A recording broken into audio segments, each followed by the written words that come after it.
Climate crisis came knocking on my door in 2005 with Hurricane Katrina. I know across the United States, it's definitely taught about as one of the most like major catastrophic natural events, which we can now look back as a climate disaster. So that was my first confrontation with the climate crisis. And then in 2018, 2019, my family had moved to Houston after Hurricane Katrina, and we went through Hurricane Harvey. So the climate disaster has been a very consistent factor in my life, just as a low income Black young person. For Katrina, I guess I can say the aftermath that a lot of people like probably don't think about, especially for like the younger generation that was affected by Katrina. Yeah, I go back to New Orleans every year and there's like this deep yearning to go home, even though I know that my home may not be around for like 20 years or so. So like there's always that deep desire to go home. And then there's also like ways in which I still have family that lives in New Orleans. So I have to worry about them whenever like the next big storm comes. And like sometimes we have to open our home to them and like other families that have been affected. So it's a lot of moving parts. And then as far as Hurricane Harvey, I remember my neighborhood was not supposed to flood, but in order to save the richer neighborhood, they opened the creek behind our neighborhood and flooded our neighborhood out because we were a disadvantaged neighborhood. And I remember going to school, and that wasn't really the case for the other folks at my school. And they were walking around, you know, kind of like joking about Hurricane Harvey just being like a long thunderstorm that they like slept through.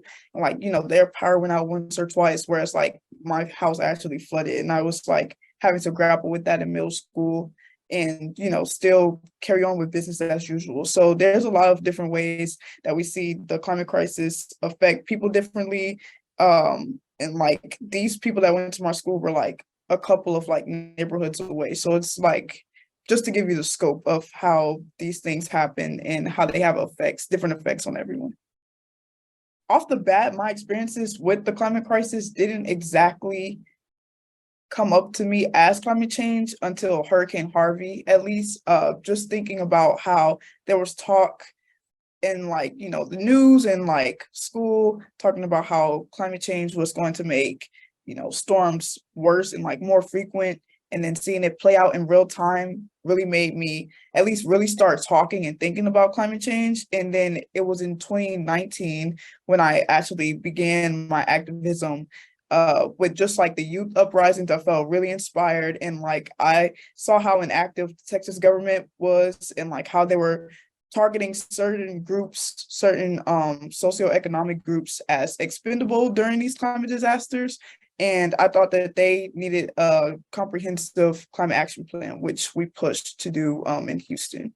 I wish people would talk more about sort of like the behind the scenes effects of climate change. I know that we've been doing like the youth at least have been doing a really great job of like framing the climate crisis as like an emergency that's happening right now that looks different, like depending where you are. So I think that we've done a really great job on that, but I think that we still should go a bit deeper into the effects of climate crisis and like how people are left behind and are just left to grapple with crisis after crisis, and how we can help those people and uplift them and support them in society right now.